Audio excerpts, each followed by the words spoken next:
Hello friends and fellow bibliophiles, welcome back to Kat's Novel Adventures. Come along with me on my third round of Week of Weird.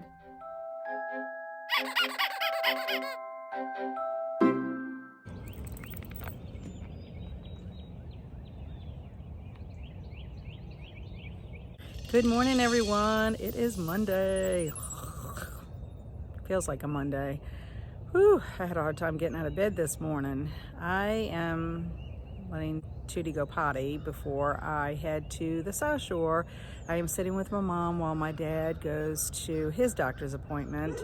And this is also Week of Weird. I always look forward to Week of Weird. It actually started yesterday. I'm kind of late to the party, but that's okay. I will be listening to a short story called The Toll House on my drive to the South Shore. It is by W.W. Jacobs.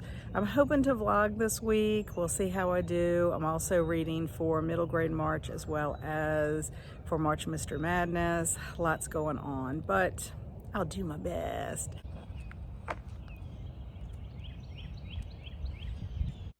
Hey, it's Tuesday, and I'm so sorry I forgot to update y'all yesterday on my first story that I read for the Week of Weird, which was The Toll House by W.W. Jacobs. I read this for the prompt of Old Weird, which is anything published prior to 1960, and this was first published in an April 1907 issue of The Strand.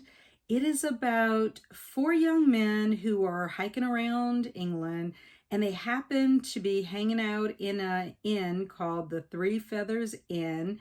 They're having tea. We don't know much about these four guys except, what they're up to in the present and their names.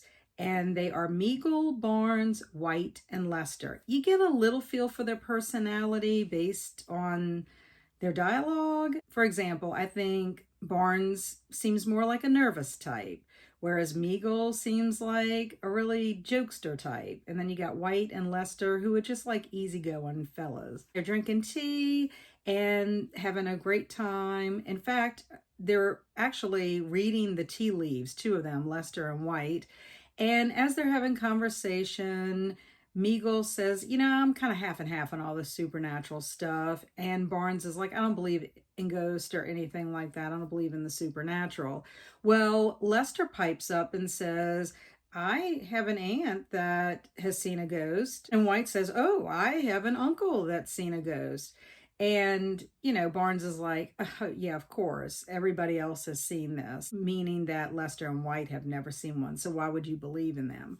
Well, then Meagle says there is a house, a large house at an absurdly low rent, and nobody will take it.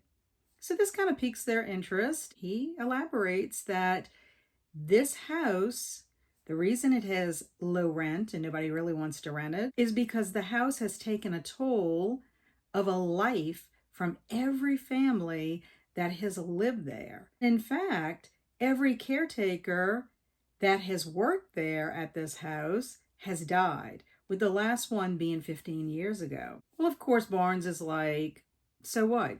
People die in houses all the time. There's all kinds of other circumstances that could explain why these people died. So he's skeptical, right? Well, White says, I'll give you a sovereign if you'll spend a night in that house. And Lester says, me too. And Barnes is like, no, I'm not going to spend. I have no reason to want to spend the night alone in an old house. And Meagle says, well, why don't we all four go spend the night? And they all agree to it. Even though Barnes really is not on board, he's going to go along with it. They're all together on this little hiking trip. So they decide to go square up their tab with the innkeeper of the Three Feathers Inn, and they explain what they're going to do. He says, well, recently there was a tramp that died there. The police think that he committed suicide, but I'm not so sure about that because he didn't strike me as the type that suffered from any kind of mental illness. He kind of warns them that, this house has had this history and all these deaths have taken place there. And of course, Meagle and them are like, we're going to go, because in Meagle's mind, he kind of thinks we're going to go over there. We're going to spend the night. We're going to walk out there in the morning and we're going to break the curse. And there's no longer going to be this, legend about this house. So they get a couple of candles from the innkeeper. They bring some whiskey and then they travel to the house. Well, that's where I'm going to stop with telling the story, because that's where it gets kind of creepy, because they make it to the house and the atmosphere is fantastic. As far as them walking there in the dark, it's creepy. There's bumps in the night. And there's almost like, is there the power of suggestion that just because, someone has died there, do they anticipate that one of them in their group is going to die? And if so, is it because there's really ghosts there, or because everything is in their imagination or in their mind and it causes them to make decisions that could cause them to have an accident, or one of them to have an accident? I say that this is suspenseful. I think it moves pretty quickly. I enjoyed it so much that I listened to it twice, on the way to my parents, on the way back, and I also read it with my eyeballs when I got home, because I just wanted to clarify a couple of things. I ended up giving it 5 stars, and I listened to the narration from a YouTube channel called Reading the Classics, and I'll leave a link to that YouTube channel in the description box below if anybody wants to listen to the story. But I really enjoyed it, and I thought it was a wonderful way to kick off my week of weird. So what's next? Well, I decided for the prompt of read a story or book by a female author, I am going to read We Have Always Lived in the Castle by Shirley Jackson. And I am super excited about reading this one because, number one, I have only read one short story by Shirley Jackson, and that was The Story We Used to Tell. I listened to it on LeVar Burton Reads for my very first week of weird, and I enjoyed it very, very much. This is my first Shirley Jackson book. And number two, this is one of my 24 books that I want to read in 2024. I really don't know much about this book, but I'm excited to get started on it this evening. Until next time. It's Wednesday morning and I'm about to head out to run some errands around Hammond, and I wanted to update you on how I'm doing with We Have Always Lived in the Castle. I'm enjoying it so far. I started it last night, got to page 4, and then I was falling asleep. Not because the story is not interesting, I'm just tired. So this morning, I decided I'm going to read some more of it before getting my day started, and realized I really needed to go back and reread. I don't know if this happens with y'all, but I find that lately I'm having a hard time retaining what I'm reading when I'm starting a new novel at nighttime. And I guess it's because I'm too tired. I don't know. Let me know if you have that same issue. But I went ahead and reread my pages and made it to page 8. I'm loving it. I love the setting. I'm very interested in learning more about this Mary Catherine Blackwood. She has some qualities that are a little dark and disturbing, and I haven't really gotten much background yet. It's just, her thoughts are really dark. She kind of reminds me of Wednesday Addams, the Jenna Ortega version of Wednesday Addams. But oh my goodness, that first paragraph just kind of sucks you in. I'm interested to learn more about the village and why the village people do not like the Blackwoods. I want to know what's happened to her family. It's very interesting, and I cannot wait to get back to it. I have sprints this evening. Not sure if I'll be able to read this during sprints. I find that I need to really concentrate with this book, and I guess it's because of the style of writing. It's very literary to me, and I don't want to miss any of the details.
It's Thursday afternoon, and I want to give you a brief update on my progress with We Have Always Lived in the Castle.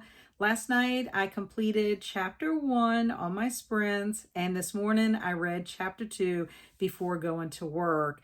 I am loving this, and I know I haven't made much progress, but I've learned a lot in these 2 chapters. First of all, I see what divides the Blackwood family from the people of the village. I'm understanding why there is fear on both sides of the fence. Mary Catherine is fearful to shop in the village because the people there are not very kind to her.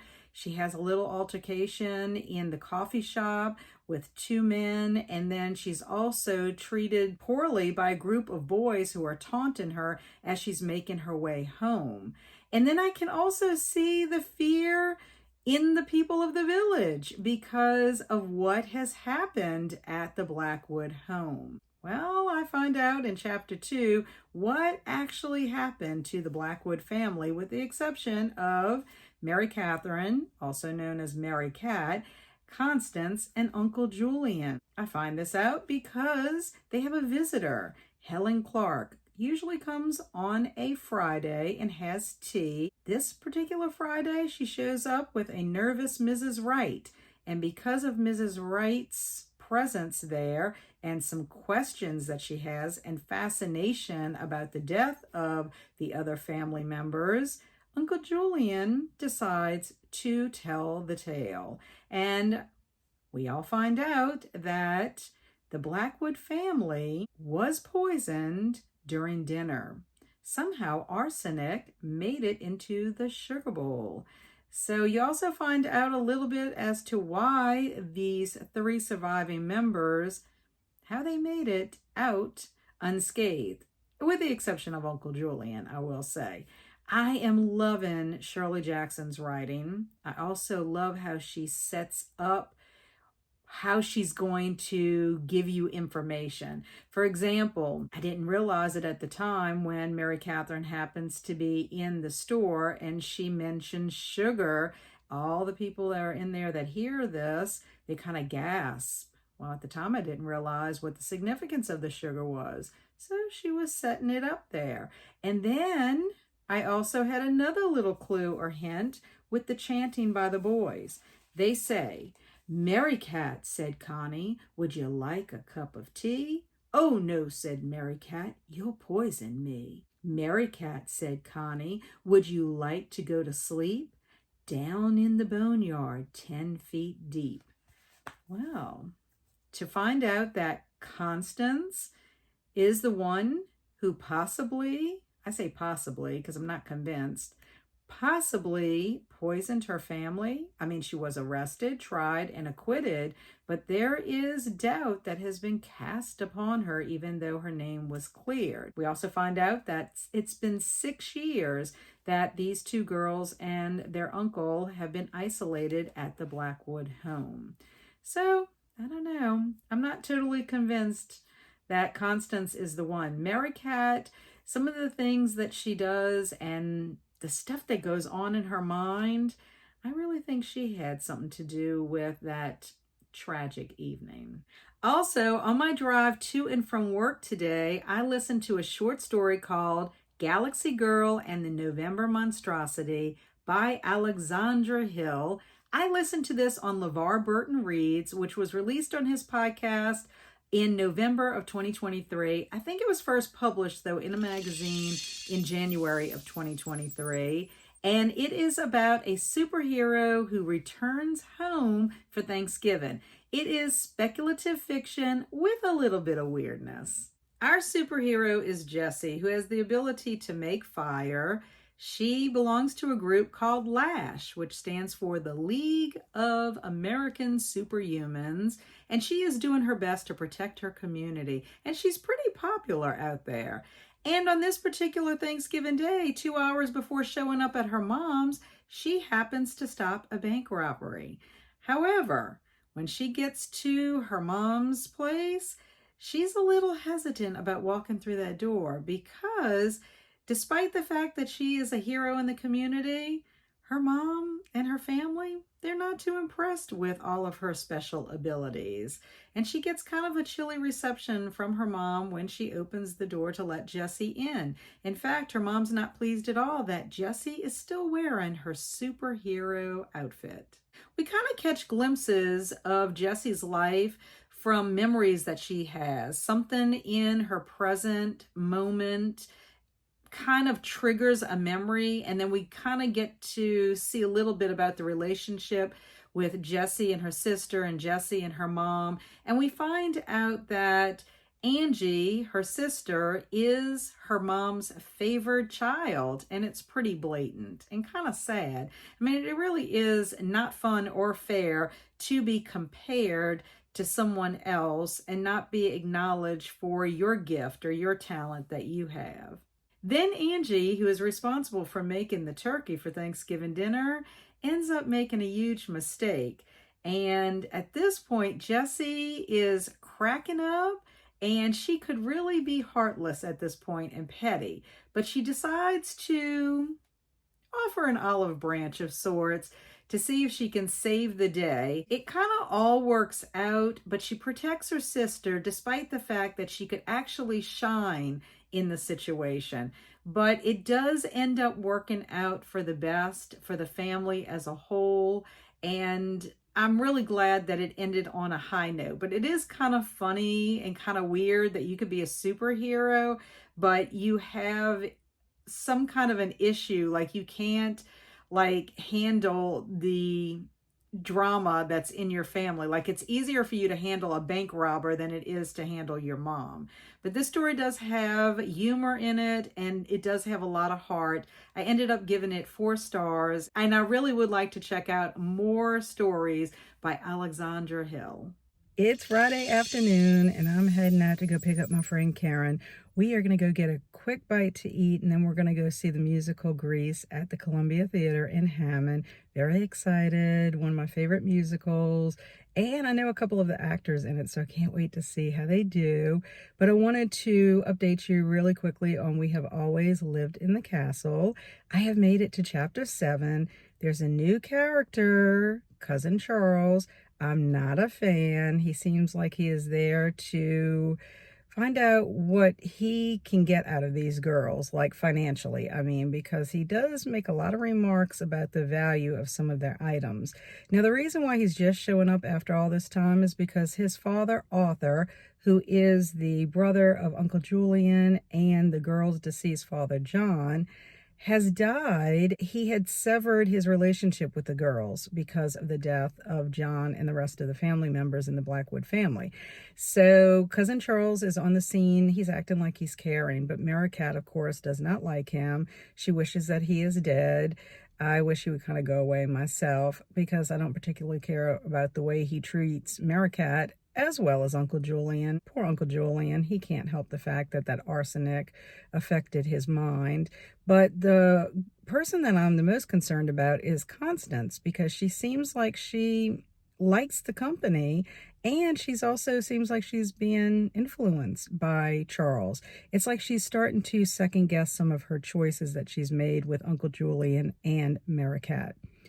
But I'm still enjoying it, and I cannot wait to see what is going to happen next.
a day late and a dollar short. It is the day after the week of weird ended, but that's okay. I actually started a day late. My day just got away from me yesterday, and I had a couple of things to do. In the morning, I had a book club meeting. The Cozy Cottage Book Club met so we could talk about Mary Poppins, which that's kind of a weird book. I should count that for Week of Weird. And then we watched the movie, the original Disney, and that was a couple of hours. So by the time I got what I needed to get done after that and get my stuff together to go to my mom and dad's, it was time to go. But I did squeeze in another story yesterday, and that was In the Hills, the Cities by Clive Barker.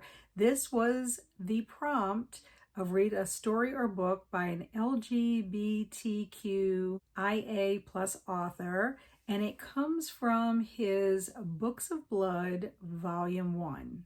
This is about two lovers, Mick and Judd, who are on a road trip throughout Yugoslavia. They're on a honeymoon of sorts, which seems kind of unbelievable considering at the beginning of the story they are arguing. Each one of them is thinking negative thoughts about the other and their relationship. But they are traveling around, and one particular day they are heading up into the mountains and they come upon a very incomprehensible scene. It's really defies reality, and it's hard to believe what they are seeing. Because of this, Mick ends up kind of going crazy and just decides that he wants to pursue this monstrosity that he sees, whereas Judd wants to flee and go in the opposite direction. And basically what they're seeing is two cities that have each formed a giant, and the giant is made of the men, women, and children of the city. And when they are formed, they then battle each other. One of the cities falls, and what it leaves in its wake is gruesome and gory and horrific. And this is where the break with reality comes for Mick. And it is so descriptive as far as how these giants are assembled, and then what happens to the people who are part of this giant as one of them collapses and the other flees into the hills. As with many of Clive Barker's stories, In the Hills, the Cities is well written, it's original. Barker does a fantastic job with the imagery. I love the blending of the awe and the fear together, and we see this really well captured through the characters' reactions. Mick is awestruck and he's attracted to the horror that he is witnessing, whereas Judd is fearful and panicked and is repelled and wants to get away and flee as soon as he can. Also, there's that underlying message of what happens with destruction that is basically at the hands of man. I think this is the weirdest story that I have read for round 3 of Week of Weird, and I ended up giving it 4 stars. Last but certainly not least, I finished We Have Always Lived in the Castle. I actually finished it at my parents' house early this morning. I had spent the night at their house last night, and I am so happy I finally read this book because I loved it. I will say though, I am sad to leave Constance and Mary Cat behind. I know, they're literary characters, but I just feel bad for them, even though one of them is a murderer. I don't know why, I'm just sympathetic to them. They had such a crappy situation going on there, and then it got worse, and I just don't know if they're going to be able to go on. I mean, apparently there is no sequel to this book. I just have to be in my mind that they're going to be okay. But thanks, Cousin Charles, because it's all your fault that they're in the situation that they're in now. So why do I love this story so much? Well, I find it intriguing. It has a wonderful setting. I love a slow burn, especially if it has some interesting characters, and I think the story does, especially Maricat. I love Maricat. I know she's weird. She has some dark and disturbing thoughts. I don't know what that says about me, but she's also layered, and I like a layered character. I enjoyed getting to know her through her thoughts, her words, her actions. I also liked Constance. I enjoyed her relationship with Maricat. I also enjoyed her relationship with sweet Uncle Julian. They were different types of relationships, but at the core, she was very compassionate with both of them. I also love Jonas the cat and his relationship with Maricat. We Have Always Lived in the Castle is a well-written novel, and I think that Shirley Jackson did a fine job addressing some social issues, especially mental health, as well as fear within a community. Both of the girls, Constance and Maricat, suffer from mental health issues, both of them caused by trauma. Maricat, I think, was much earlier in her life, and I think that explains why she's more childlike, even though she's 18 years old when she's telling us the story. And I do think that it is what caused her to make that fatal decision that impacts she and Constance for the remainder of their life. I think she's suffering from an antisocial personality disorder. You don't want to cross Maricat, otherwise you may end up with some dire consequences. And then Constance, I think she's suffering from PTSD as well as agoraphobia, and both of those stem from the trauma that she experienced with the death of her family members and then going through the trial and the persecution from her community. And let's talk about that community and the fear in the community. We know that there's no love lost between the people in the village and the Blackwood family. And of course, once the tragedy happens, the people in the village get a little bit braver and they start to throw their stones. And unfortunately, Maricat is the one that feels the brunt of that persecution. And then we have Charles come on the scene, and he is the catalyst for some more tragedy. And then the people of the community get a little bit braver. And when they show up at the house, they're just awful. They have that mob mentality, that Salem witch trial mentality, where you have somebody make a suggestion, and that power of that suggestion just builds and builds and builds until it gets out of hand. I just thought Shirley Jackson did a wonderful job with the story. There's so much to it. I know that there's some people that love it and some that hate it. I happen to be in the camp that loves it. I really love her writing. I want to read more by her. As I mentioned before, this was my first book by her. I read only one short story prior to this, but I do want to read more of her work. And I also want to read more of her life and how it influenced her writing. And with all that being said, I ended up giving it 5 stars. What a wonderful week of weird. I had such a great time this week, not only with what I read for the week, but also the other activities I got up to. And I'm especially excited that I finally got to read We Have Always Lived in the Castle by Shirley Jackson. That book happens to be one of my 24 books for 2024. So cha-ching, I got that one crossed off of my list. What about you? Did you participate in Week of Weird? Did you find a new favorite? Let me know in the comments below. Many thanks to Crystal at Fiber Artsy and Jason at Jason's Weird Reads for hosting this fantastic week-long readathon. I always look forward to it. And also, thanks to you. I really appreciate you stopping by. And until our paths cross again, stay amazing and be adventurous.